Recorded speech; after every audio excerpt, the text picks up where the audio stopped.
Hey, how are you? Hey, I'm good. How are you? Good. It's nice to. We've been Facebook friends for a while, so it's nice to actually get to speak with you. Yeah, this will be fun. And is it Micah? Micah, yeah. Micah. Okay, good. Awesome. So sorry, there's a neighbor who just decided to fire up the lawn leaf blower today. So That's okay. you Such know, is such is the Zoom life, right? yeah, exactly. Awesome. Well, thank you so much for taking the time to do this with me. Sure, no I problem. I saw your post and I immediately thought this is somebody who has something to say. And That's funny. It seemed like I was something who had something to ask. Someone who had something to ask. oh, you were asking, but um, yeah, um, yeah. It just struck me, and I felt like I needed to reach out to you. Oh, it's nice. No, I never really even. I mean, I'm not an expert in this realm, but it is something that you do have to deal with if you're going to do this for a living. And I think the thing that spurred me on was just realizing that as we get back to the concert stage, it's different now. And Sure. it's like, it's different for the veterans. Right. And so, all these people who had their tips and tricks and routines and stuff like that, it doesn't work right now because Right. the landscape has changed and the experience has changed and all of our routines are impossible. And so I'm just like really fascinated by how people are responding to it. And I think a lot of people, sorry, I mean, we probably won't talk about this, but I think a lot of people are just upping their dosage of beta blockers. And, you Can know, relate. I just did that last week. yeah. So, and, I mean, I can understand why people would do it, but I'm sort of curious about the people who don't need to and I don't know, how do they manage it? Seems to be like the people who are the most flexible or the most adaptive Sure. they manage. Anyway, I'm sure we'll get into some stuff, but Yeah, absolutely. So, do you want to take a moment and introduce to our large audience who you are? sure. I'm Ralph Skiano. I'm the principal clarinetist of the Detroit Symphony. Awesome. I Short and sweet. Yeah. I love that. So I actually became a fangirl of yours when you were playing principal in the Richmond Symphony. Oh, that's right. I was reading a little bit about you. You went to VCU, right? Yeah, I Oh, that's did. awesome. Yeah, so I think, and I might be totally wrong, but I think one of the performances that I saw you do with the RSO that really has stuck with me throughout history was you did Rachmaninoff Piano Concerto Number 2. That solo in that second movement is just sublime, and I was like, this is how a clarinet should sound. Oh, that's It so nice is. of you to say. It was so beautiful. That's one of my Um, favorites. So that means a lot to me. yeah, it's a really fantastic piece, and you did a really, really stellar job. I think it was Russell Wilson. It might have been Dmitri Steinberg. I think it was Dimitri. Okay, Yeah. yeah, Yeah. great concert. Awesome. Oh, I miss Virginia a little bit. Do you? A little bit. Yeah, I like that town. I mean, I didn't grow up there. Did you grow up there? I did. Oh, okay. I Yeah. think that So makes a my difference. relationship's a little different. Yeah, yeah. Exactly. Yeah. How long were you there in Richmond? I was there from 2002 to 2014. Oh wow, I didn't realize it had been that long. That's awesome. Yeah. Well, I mean, I got my first job when I was 22, and it was the first audition I took. So Amazing. I didn't really know what I was doing. And then it took me that long. It took me 12 years to figure out how to actually do it. And there Sure. were no auditions happening for the first 5 or 6 years that I was in Richmond. So, Right. but yeah, I thought I was going to be there forever, actually. And I was like, that was going to be okay with me because I love that orchestra and I really grew to love the city. And Hmm. it was a very comfortable place to be. Cool. So I started this series because this is the first time in my life that I have been in regular therapy, Okay. and and that has been monumental for me. I have struggled with performance anxiety since I was old enough to perform, and as I progressed as a musician and as a professional, I find it just gets worse and worse and worse as I get, better and better and better. And so I've been learning some things with my therapist, with self exploration, about the complexity of performance anxiety. And I don't think we talk enough about the reasons why we have performance anxiety. I think it's too simple to say, oh, I just get anxious when I perform. And here are some breathing tools, good luck. I think it's a much deeper conversation than that.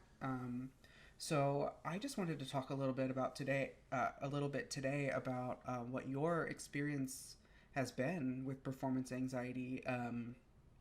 Some things that you have learned are effective for you. If there are any, this is a really long question. If there are any underlying things that you've discovered relating to your performance anxiety. So basically, in that respect, like, what's your story? I guess, well, I started out, I was the guy in high school who wanted to be in the theater department. Like I wanted to be a drama guy. And I signed up for the class and I did all of the preparation and I did all of the rehearsals. But when it came time to actually perform, I was sick in the bathroom. Like I couldn't go on stage and I actually ended up having to drop out of the class. So I remember in high school just the feeling of I couldn't figure out how to get over it. And I quit because of it. And when I first started playing an instrument in the band, I didn't have the same kind of performance anxiety because I wasn't exposed. When you play clarinet in a band, you're one of like 30 or 40 people. And even if I was first chair, it still wasn't like walking out on stage and delivering lines from memory, and remembering all of the different stagings and stuff like that. I was I was so nervous about doing that on the stage as a speaker, but with the clarinet in my hands, it was a little bit better. And then as I got older and started competing and stuff like that, that's when I started to experience the anxiety again. Um, so I think early on, someone told me, you just have to prepare so that you're so prepared that when your mind checks out, your muscles take over and muscle memory will carry you through, and you can just rely on the fact that you've been more prepared than anyone else, and you can black out and you're still going to play well. And that happened to me a lot. Like I remember instances where I'd walk off stage and be like, I don't even know what I just did because the lights went out and I was just on autopilot. It's not a fun way to perform. No. Yeah. And it's not something you actually learn from, you know? Um, so, so then I think when I was in college, I think I just didn't really deal with it that much. It was like I was in a woodwind quintet. We played every once in a while. I would get nervous for those shows, but I wasn't taking a lot of auditions. At CCM, we don't play very many recitals. I remember every time I'd have a recital, I would lose my mind and freak out. But I wasn't wrestling with it on a regular basis. And then I went out to take my first audition for like a professional audition for the Richmond Symphony. And it was just because a teacher told me I had to before I started my master's degree.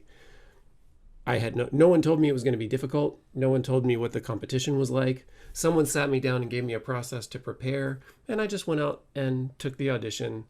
And because I didn't know the stakes, I didn't have anything invested in it. I had no idea what to expect. I wasn't nervous, and I think because of that, I ended up winning. But then I stepped on stage with a professional orchestra for the first time, and it was like from that moment on, the nerves became an absolute problem for me, and I wasn't equipped to deal with it at all. So while I spent 12 years in the Richmond Symphony, it was like what you just described, this evolution of self-discovery, a lot of therapy, a lot of like reading books about performance anxiety, trying to decide like, is this something I want to talk about or is this something I want to ignore? Sure. just by thinking about it, am I opening myself up to being even more anxious on stage? This is just gonna, and so I remember that the very first thing that would happen was in my tenure review. So, usually you have a year or two to prove yourself as a member of the orchestra. And if you don't prove yourself, you're gone. Right. So that whole time, every time you're playing, you're being evaluated. Mm-hmm. And it's like your worst fears. When you think about, oh, people are going to be judging me when I play, and oh, what do they think? Do they like my playing? Do they this? Do they that? Well, during that time, like, that's exactly what's happening. You can't explain it away. You can't pretend like people are not evaluating your playing every time you play a note. So that was particularly difficult for me. And I remember there was one person there who shall remain nameless, but was really interested in people's intonation. And I see. and I would get sideways glances pretty much every time I played. Yeah. And I'm not even, at this point looking back, I'm not even sure that those were all indicates, like those were all intended for me. Sure. But I certainly read them that way, and I internalized it and became more and more nervous about playing at work. And I've got lots of stories about specific instances, but I'll just say over the course of a long journey with it, I have come up with some strategies to deal with it. I have I understand it a little bit better in terms of what I need to be able to do. And so it is manageable now, most of the time. Yeah, that's great. I can super relate to being self-conscious when you step on that professional stage for the first time. I had a very similar experience after I won my position with La Orquesta Filarmónica de Jalisco, the Jalisco Philharmonic in Guadalajara, Mexico. I was Oh, fourth cool. horn. It was an amazing city, an amazing orchestra, and I had just spent 3 months as a long-term sub with them, and while I was subbing, I won the audition that they were holding.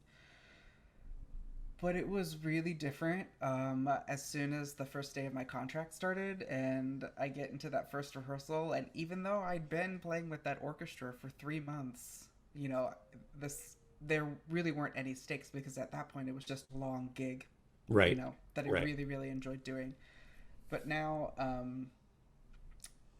and the pay wasn't even different, so it's not even like, oh, I'm making more money now, so I have to be better. It was just the psychology of, oh, this is real, Right. this is my job now. Right. um Now it's an expectation. Absolutely. And we played a lot of really really tough stuff. Our first thing, we recorded an entire Wagner album. But I remember like shaking in my seat the whole time because I'm like, this is forever.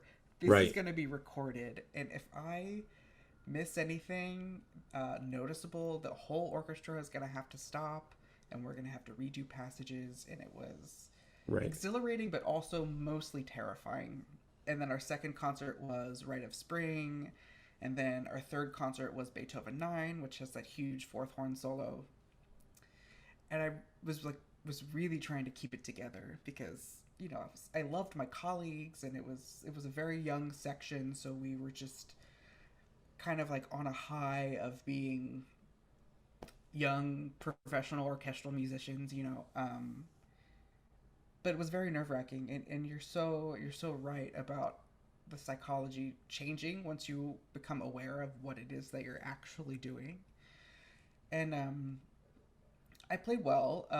I decided to leave the orchestra at the end of my first season for reasons. Um, but then when I got back so we moved back to Indianapolis, which is where my husband is from, and I had maybe 2 months of I don't know how to play the horn anymore. Wow. Yeah. I don't. I thought about going back to school for medicine. Hmm. I wasn't even sure that I wanted to play in an orchestra, let alone be a professional in any capacity. Um, and I think the thing that was most helpful for me between then and now, that was 4 years ago, was just really a drive to understand why I get anxious like that, or Yeah. why does this affect me? This is something that I love to do with people who I love, with music that I love. You know, why? What is it? So, I decided to go to therapy and figure it out. Meanwhile, trying to build a brand new performing career in a city, another city that was new to me. So, yeah, and I learned so much about myself, and I learned sort of co occurring mental health conditions that manifest as quote unquote simple performance anxiety. Right. It's not simple, is it? No, it's not simple at all. And it won't stay the same. Right. I mean, Yeah, when you're in your 20s, it feels different than when you're in your 30s, than when you're in your 40s. You know, there are times when you go through some sort of a health issue or something, or you, for whatever reason, you don't feel like you're as prepared as you should be. That's a completely different kind of anxiety than when sure. there's a big conductor conducting that you want to impress, or, you know, those kinds of things. So I think what you Sure. said about, you know, understanding yourself and kind of where's the anxiety coming from specifically, Right. you know, that it's not a general and simple, oh, I'm just scared of performing or I'm nervous. Right. Yeah. I think there is a difference between being nervous and having performance anxiety. I think we like to combine those two because nervousness, and this is just my interpretation. If I'm nervous, I'm there's a little bit more of an excitement or a little bit more of an eagerness to finish something rather than a dread or a fear, if Yeah, that yeah. makes sense. Yeah, that makes sense. One of my most memorable instances of the experience you described of just like blacking out while you're performing and then you walk off stage and you don't remember what you did, but it went well, was Hopefully. hopefully, yeah. But you wouldn't know. Exactly. I took an audition and ended up in the semifinals, but walking off of that first round, I thought for sure I just wasted my time. I wasted the committee's time. I wasted money. I flew all the way from Indiana to Sarasota, Florida for this audition.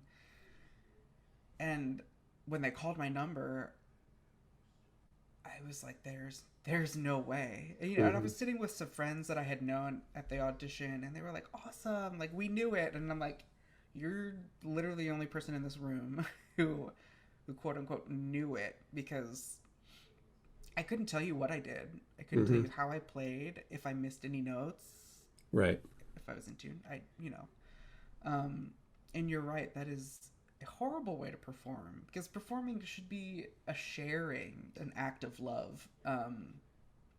And it very much was not for me. It Yeah. was. I hope I don't embarrass myself, or I hope I don't anger someone. Hmm. And so I really thought about that experience. I mean, I didn't win, and that was fine because at that point, psychologically, I just wanted it to be over. Yeah. You know, it wasn't something that I was uh, looking forward to, but at the same time, I also really wanted the job. Yeah. It's a very difficult place to be. So I started to talk with my therapist about it, and I said, I just have these like really visceral reactions to situations that I can't control, or outcomes that I can't control. And so, based on what she knew about my life and my history, she said, you know, what you're describing to me is obsessive compulsive disorder. Mm. And I said, interesting. She said, yeah, OCD isn't just flipping the light switch or checking the locks on doors. It's a trauma response and it's an anxiety disorder. And when you can't control things, your body literally shuts down. Mm. So suddenly, I no longer felt unworthy or weak because of my anxiety. This is something that I actually can't control, despite being told for years that, oh, I can do these breathing things, or I can say these mantras, or I can be as more prepared than anyone else in the room. Because for my physical body, none of that mattered, because I was going to have the physical response. And that really changed a lot of things. Mm-hmm. Just knowing that this doesn't mean I'm less worthy. Mm-hmm. Yeah, that's Um, interesting.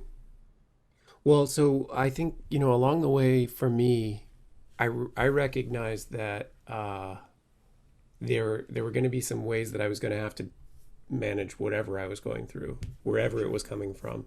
And so for me, there were two kind of general practices that sort of I would think about it being kind of an inoculation against this disease of anxiety that I knew I was going to probably be exposed to. Hmm. And so the first was just preparation, making sure that in any situation I was as prepared as I could be. And so for orchestra, that was about trying to show up every day sounding like I was an old pro who had performed this thing 50 times before the first rehearsal. Sure. And that meant like playing along with recordings constantly, different recordings, and making sure that I could almost conduct the piece from the principal clarinet chair. Hmm. Um, and then the other thing that really started to help was developing, and I know a lot of people talk about this, but developing just a regular meditation practice, a general meditation practice. And the way that I describe this to my students now is just kind of, it's the ability to put your focus softly where you want it without it being pulled in any direction.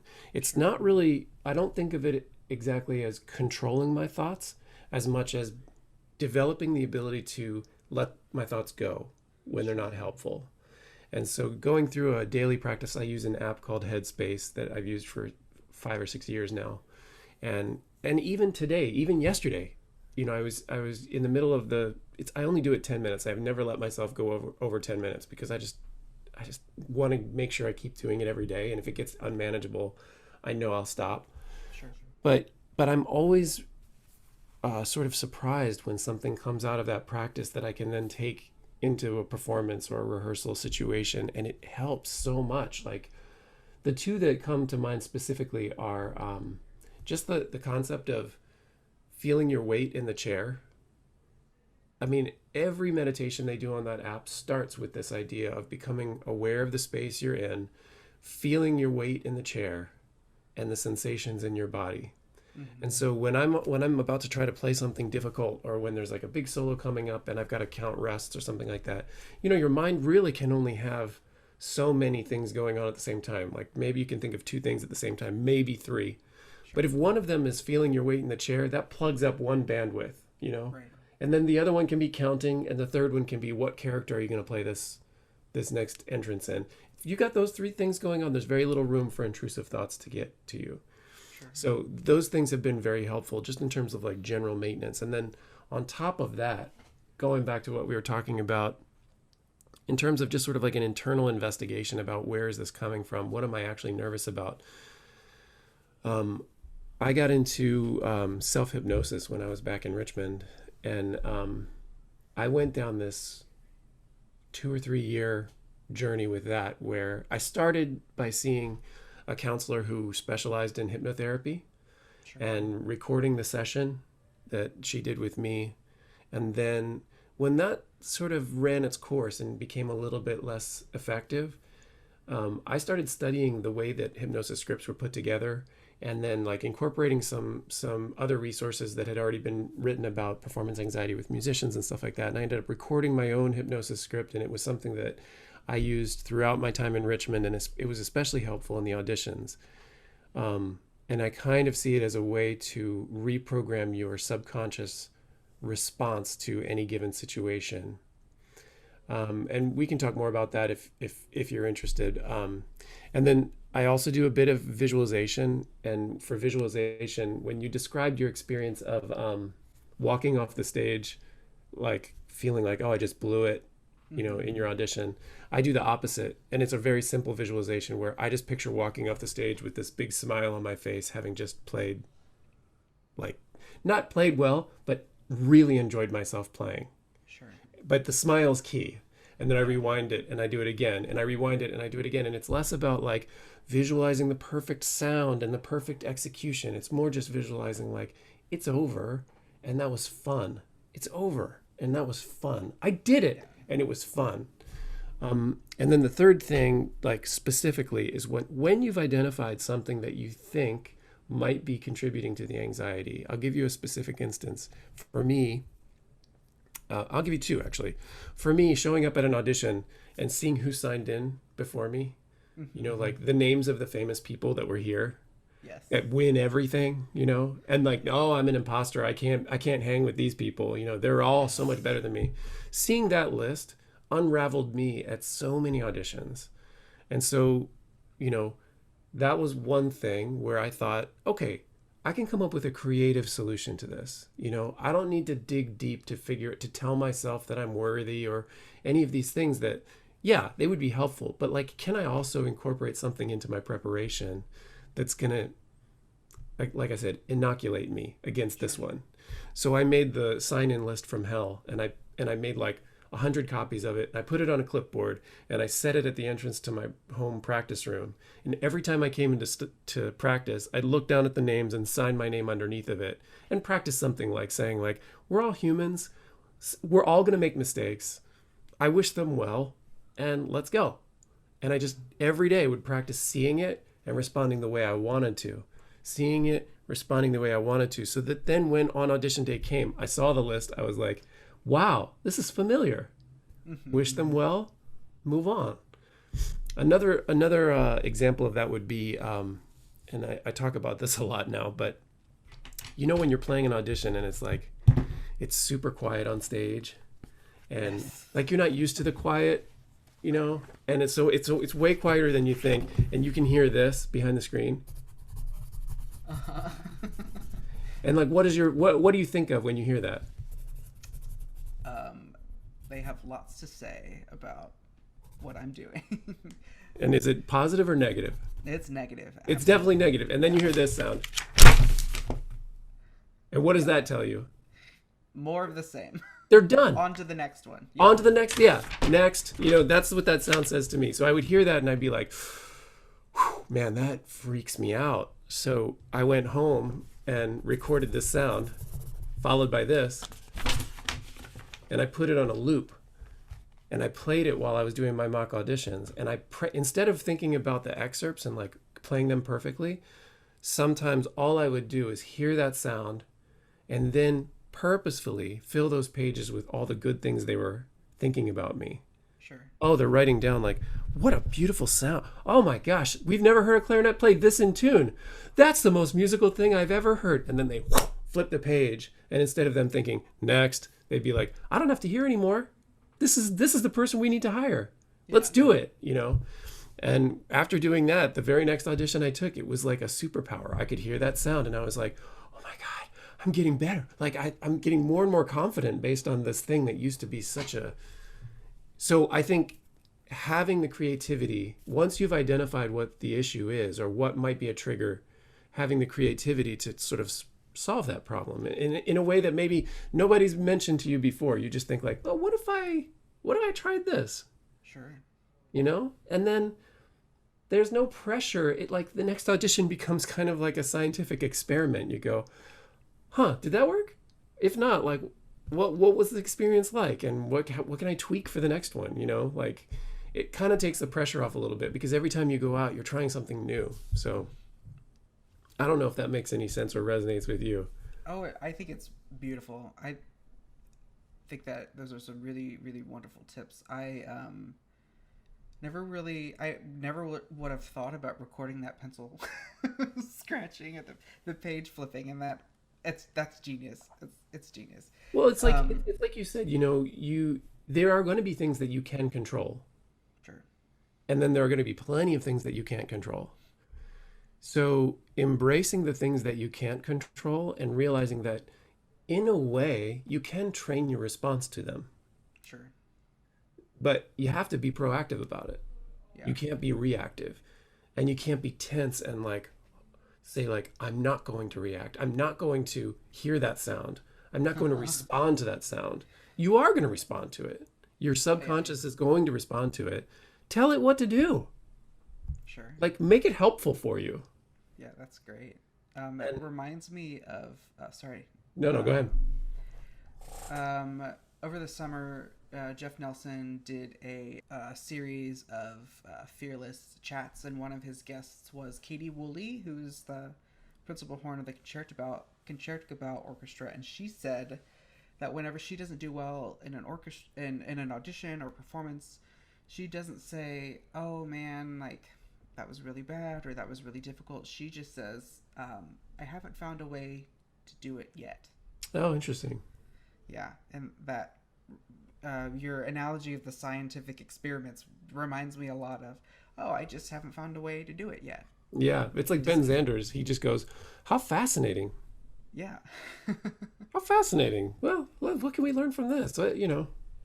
Yeah, totally. And when you were talking about meditation, um, I like to think of in alignment with how you describe meditation. I like to think of sitting in an empty movie theater, and my thoughts are on the screen, Mm. and I'm just observing them happen. Oh. And I'm not trying to make the screen blank. I'm just sitting there quietly, just like watching my thoughts, and I have the freedom to reach up and touch one and highlight it, Oh. and that will be the thought that I focus on, or touch another thought, or even grab two or a couple, but let everything else around you be there, Mm-hmm. be in the present moment with them, but they don't have to consume you mentally. Mm. Um, Like a that's camera just focusing, but like everything around it blurs out a bit. Yeah, exactly. What you said just I felt aligned with how you described it. Yeah, that's cool. So I would love to talk more about your experience with your hypnotist. Mm. What was that like? Um, well, it started. Have you ever heard of a technique called emotional freedom technique? I have not. EFT. So, this started with a colleague that I worked with who I opened up to about this. And I'm sure you've had this experience where this is not a topic that's comfortable to talk about at work. Sure. Especially if you're playing in a principal role. I think about it almost like Caesar Milan, the dog whisperer. He talks about calm, assertive energy. And I think it like carries for us for a section leader too. You need to be a calm, assertive leader. The energy that you give off needs to tell other people like, I can trust this person. I can follow this person. Sure. And they're a calming presence on the section as a whole. So bringing an anxious energy to the stage, I think is something that it's important to control, because being a good colleague is part of it is not bringing anxiety to the stage with you, because it's contagious. Sure. So anyway, I did open up to a colleague about it a little bit, and this person told me, you should go see so and so. They do this thing with tapping. I was like, okay. They sent me an article about it. EFT, emotional freedom technique. Like what's the thing with the needles? The acupuncture. Oh yeah. So like acupuncture is all about like finding your meridians and your energy points and stuff like. I don't really know much about it because I've never done it. But I know that there are places in your body that have meaning, Yeah.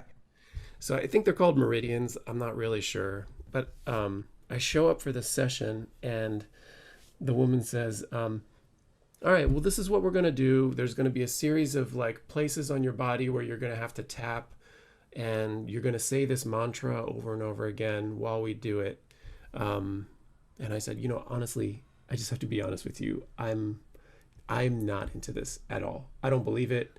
It sounds really woo-woo to me. Like, I would much prefer to just practice 10 hours a day and get this right. But the background of this, I'm sure you've played the Nutcracker before. Yes. Okay, so the background of why this came up was because in Richmond, we would play the Nutcracker like between 16 and 20 times a year. Mm-hmm. And the opening of the second act, the horns are back, they're going ba ba ba ba ba ba ba ba ba ba ba ba ba. The clarinet goes ba be do da be do dum ba ba ba ba ba ba ba ba da da be do dum. And I could never play that run. Well, it happened that like for the first 2 years I could play it. Somebody came up to me at one point and said, "I'm so glad you're here, because the guy that was here before you could never play that." And from that moment on, Oh no. I spent 5, 7 years where I could not play it. And it was such a, like it was such a bomb exploding in my head every time I couldn't do it, because I knew I had 20 shots at it. Like it became kind of an interesting thing. I'd go out and I'd be like, okay, I don't feel nervous. I don't even care if I can do it tonight. Let's see what happens. Blow it. Okay, next time I'm going to care. Let's see if that works. Blow it. Did I have too many carbs tonight? Is my mind going too fast? Let me just eat only protein for the day. Blow it. I don't know why it wouldn't work. In fact, it got to the point where I started offering the second clarinet player $50 a night to play it for me, because I was just so embarrassed. I was like reinforcing every night that I couldn't play it. Yeah. And so that's when I opened up to this colleague and said, what do you suggest? Like, this is something that I'm not aware of. I've tried everything. So fast forward. Now we're in the emotional freedom technique session, you know. Oh, I think it's woo-woo. She goes, you know what? It doesn't matter. This works whether you believe in it or not. Okay, fine. So before we start, you have to do this interview process. Where did this come from? I don't even remember what questions she put me through, but eventually what came out of this interview was that I was feeling like I was letting my colleagues down. Sure. Because of this comment that someone had made years ago. Suddenly, every time I messed it up, I felt like I was letting my colleagues down. And so she developed this mantra for me to say that sort of centered on that, releasing this responsibility that I had towards my colleagues, you know.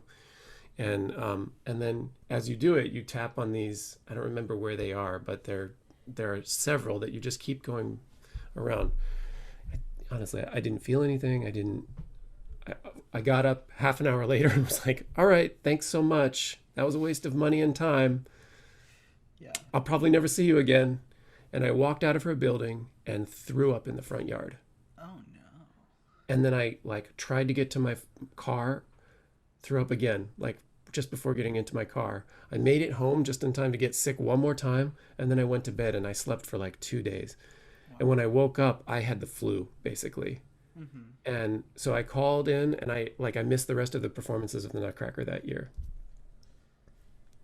Following year, I show up and played it no problem, for almost the entire run.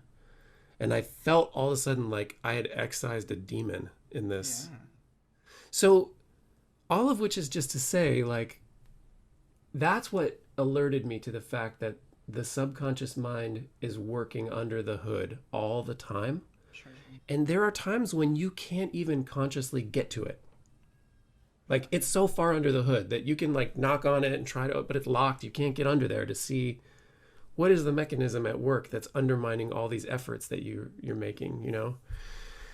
So the same person also does hypnosis. And so I was like, okay, I'm a little bit more open to these ideas now. My former teacher, Richie Hawley, told me that a lot of the big players that he knows use a hypnotist to help them be confident. And so I went for a session, and we can pause the discussion there if you want, or I can go on. I would love for you to go on. I'm hooked. Okay. What I've discovered is that a lot of hypnotists or therapists who do hypnosis focus on getting into the zone. Mm-hmm. And I don't know if that's they've read a performance psychology book and they don't really know what's going on in the life of a musician or what it feels like to go out on stage night after night and try to do this, you know. But the first hypnosis that I did was all about getting in the zone, and that worked magically for me for a while. And it focused on kind of the sensations that you get when you are in the zone and trying to generate them, whether it was time starting to move more slowly or your hands feeling warm, or I don't even really remember, because at a certain point it failed me in a very high pressure situation when I was in the finals for the LA Philharmonic. And I'd been through 4 rounds. And part of my practice was I would just listen to this in the morning every day, and I would listen to it in the warm-up room before I had to go out. It's about 20 minutes long. And that morning I woke up, the morning of the finals, I woke up and I did the self-hypnosis. And none of those, I couldn't generate any of those sensations anymore. It was like I knew the magic had worn off. Sure. And I flipped out. And this was in this was like in 2010 or 2012. Like it wasn't that long ago where, I had a smartphone. I pulled out a phone book like Yellow Pages. I'm in Los Angeles and I start looking for hypnotists, which in LA is like hypnotist to the stars, Hollywood hypnotist, blah, blah, blah, blah, blah, Yeah. And I was like, whatever, I'm going to call every single one of them because I need help. This isn't working right now. Who can I talk to? The audition is in like 3 hours. I'm freaking out. No one picked up my call. No one. I left a message for everybody. And then one guy called me back, and he was the hypnotist to the stars. He was like, you'd see billboards of him. He was as like sharky as as you could imagine. Yeah. And I just was like, kind of, I can't believe this is the guy that is going to help me with this audition. And he goes, you know what? We can talk later if you want. I know your audition is coming up. Right now, all I want you to do for the next 20 minutes is picture yourself walking off stage with a big smile on your face, having just had the time of your life. Then rewind the tape again. That's going to be the most helpful thing you can do for yourself at this moment. And to this day, I feel like that was an angel. I feel like he was an angel who was sent to me from above to give me exactly what I needed in that moment. And I didn't win the audition, but I played probably the best audition of my life. And I had plenty of feedback from the committee that was like, you were great. We really enjoyed that. But it taught me an important lesson about getting in the zone. So when I came back, I spoke with a sports psychologist in Richmond, and he said, yeah, it's a complete mistake to focus on getting in the zone because that's like trying to fall asleep or trying to hold onto a bar of soap in the shower. The more you squeeze it, the more it slips away from you. Sure. So if you're in the zone, great, ride it, but you can't make that experience happen. You need tools for when you're not in the zone. What are you going to do when you're not in the zone? Because that's what you experienced in Los Angeles. And that's what hypnosis can help with. So that's what led me to then reformat my hypnosis script. And it dealt more with just, specific anxieties I had and just kind of like ways of thinking about them that were the ways I wanted to think, reminding me, giving me some perspective about certain things that I needed to remember. A good example of what could make its way into that script is the experience you described of you had this experience in Sarasota where you walked off stage feeling like you'd played like crap and then you advanced. So in my hypnosis script, it might include something like, remember that your perspective is completely flawed. Do you remember that time where people loved what you'd done, but you weren't even aware of it? That's happening all the time. Sure. So relax. You're good. Yeah. And so I would incorporate experiences like that would sort of remind me the perspective of like, get myself out of this super tight place. Sure. Anyway, so that's sort of what I ended up doing. And I've outgrown it now. And so in order to make use of it again, I think I would have to rewrite the script a bit to sort of mirror what my life experiences are right now and what I need right now. Sure. I love that. I'm a super woo-woo person, so I'm there with you all the way. Check out EFT. Yeah, I will definitely look that up. And it's funny that you mentioned acupuncture because I currently work part-time as the receptionist at an acupuncture office. Oh, so, you get free treatments? I do. Awesome. I do. Yeah. Yeah, I'm a jack of all trades. I worked retail. I mean, that is a part of my story of just like figuring it all out. And how do you be a professional musician in the 21st century when the world is falling apart around you and there's no work for, I would say miles, but that doesn't even, that's not a broad enough scope. Yeah. You have been extremely informative and super helpful, and I cannot wait to share your thoughts with my 3 followers. Well, let me leave you with some final thoughts, okay? Yeah. Because I think that this is a time when everyone is kind of struggling with motivation, and what I hear. Well, first of all, to address that specific thing you just said, where you're a jack of all trades and how do you be a musician right now and all of that stuff. I just kind of want to give you the, I want to validate the fact that you don't need to wall yourself off from other opportunities in order to succeed as a musician. Sure. You've been at this for so many years now. Just because you take on a job as this or that, or because you want to follow your interest in one other direction, it doesn't take away from any future success you might have as a teacher or a horn player or whatever. So many times I see people feel like they have to just sort of blindly hold to this one thing. I need to practice 7 hours a day in order to make sure that when the next audition happens 2 years from now, I'll be ready. I don't think that's true. So Sure. I think there's space in our lives for a lot, and adopting this idea of a growth mentality, accepting opportunities and embracing opportunities that come along, you might be surprised. I mean, I'll give you an example in my own life during this COVID time.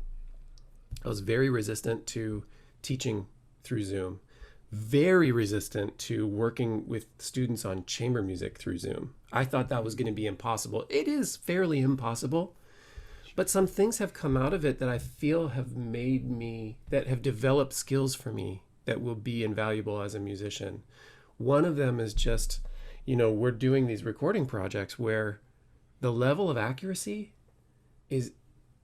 that is necessary to make it sound good is so much higher than in real life that it's like, if I embrace that challenge and be like, no, this is good for me. I really have to listen to what someone else has played and play with them, because the microphone isn't going to lie and there's no hall to kind of blend our inaccuracies together. Right. And so in that way, it's like something that I was really resistant to has really improved my listening skills and has like improved my evaluation skills of my own playing and stuff like that. So that's one thing. Another thing is I've been finding it really helpful lately to think of myself in the third person.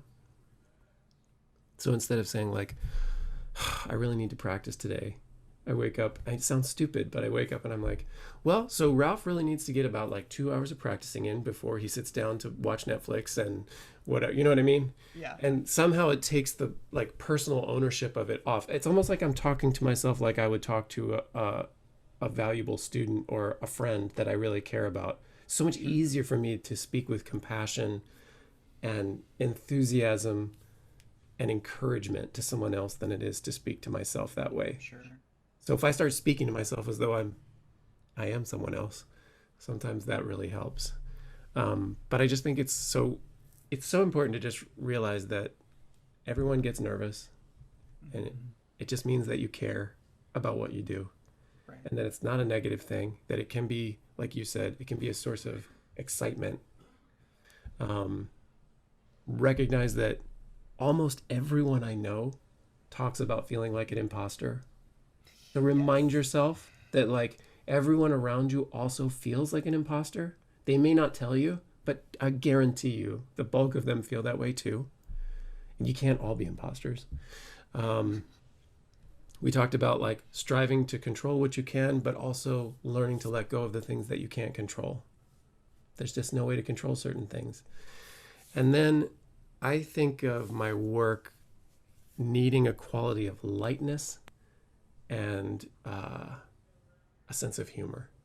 Cultivating a sense of humor and not taking myself so seriously. Sure. So those things are kind of, in terms of how I'm managing to get through some of this right now, those are kind of my ways. I have some like really nerdy suggestions for people who are really struggling. This book, Flow, have you read this? I haven't, but I know of the author's work. Okay, it's great. And it's great for just sort of like finding your why. Like, what am I doing on this planet? Why do I want to be a musician? Sure. And then this book has really changed my life. Atomic Habits by James Clear. Do you know this one? I do know that one. Man, apply this to your practicing, and it's a game changer. So, maybe I can leave you and your followers with that. Any questions or anything? I mean, I probably talked too much. No, not at, I mean, I asked you to be here to talk, so. what I love is that you are embracing new opportunities, you know, and that you are what the shift seems to be, not even really knowing you that well, but the shift seems to be one of, instead of going into a situation thinking, what can I get out of this? You're now starting to go into situations saying, what can I contribute to this? Sure. What do I have to offer? Absolutely. And that goes back to the idea of anxiety, because I think when we're at our most needy, we're the most anxious. Like when you're in your job, what can I get out of this? Like, can I get tenure? Will I get a paycheck for the rest of my life if I do this right? Rather than saying like, what do I have to offer this orchestra? What do I have to offer Brahms, this Brahms symphony? What can I bring to this group? And then you're in a generative energy rather than a consuming energy. And I need everyone to validate me, you know? Absolutely. And it's a shift of the energy. Totally. And what this pandemic has taught me, I think I was already on this path. But it's okay to, music doesn't have to be an all or nothing thing, Right. like you just said. And I am, horn, I have a voice through playing my horn, but I also might have a voice through other mediums. Mm-hmm. And so I'm trying to explore those, and I'm just trying to give as much into the world as I can, because the reality is this is it. The present moment, the life that we spend here, I don't want to leave it feeling like I didn't get enough. I want to leave it feeling like I didn't give enough. Exactly. Yeah. You know. That's a great way to think about it. Is that me? Sorry. I don't know. That's okay. Well, thank you again so much for meeting with me. It's my pleasure. I will send you the link to this when it is finished. I'm going to do a little editing. I know I said I wanted to keep it to 20 minutes, but the stuff it's too valuable, so I'm probably just going to post the whole thing. Oh, that's fine. Yeah, I didn't realize you wanted to do 20 minutes. Oh, no, that's okay. Well, because I'm as a millennial, I have a duty to be mindful of the algorithms for social media. Oh, that's interesting. Yeah, and so if you're doing like YouTube or something, 20 minutes is kind of the maximum for interest, for cultivating a new audience. People are a lot less likely to watch a video if the timestamp just says 35 minutes, then they won't even give it a try, because our attention spans are zero. Yeah. Thanks to technology, but that's very interesting. I'm in the process of I just finished this book about auditions, behind the screen, and it was just basically a treasure map that I wrote for myself back to my own process, so that if I ever want to do this again, this is exactly what I do. yeah. But now I'm being asked to create a course on it. And so the first step was creating a bunch of modules. Each module that will then have a series of lessons. And each lesson, they want it to be 6 to 7 minutes. And I was like, how the hell do I do that? Yeah. Like, I'm not used to teaching, So yeah, I've got to come up with these videos for 6 or 7 minutes, because people will just be oh, I'm bored. Well, guess what? You're not going to win an audition then. I'm just kidding. Simple concepts, bright colors. You got a winner. Like, Yeah. That's all you need. It's like attracting babies to Baby Einstein. Or Oh my God, we're like, all we are educated Teletubbies. we really are. That is not an understatement. Well, listen, it was nice talking with you, and I wish you all the best in Indiana. It's nice to talk to a former Ram. Yes, go And Rams. Go Rams. And yeah, if I can do anything to help, just let me know. All right, thank you so much. I hope you have a great rest of your weekend. Thanks, you too. Bye.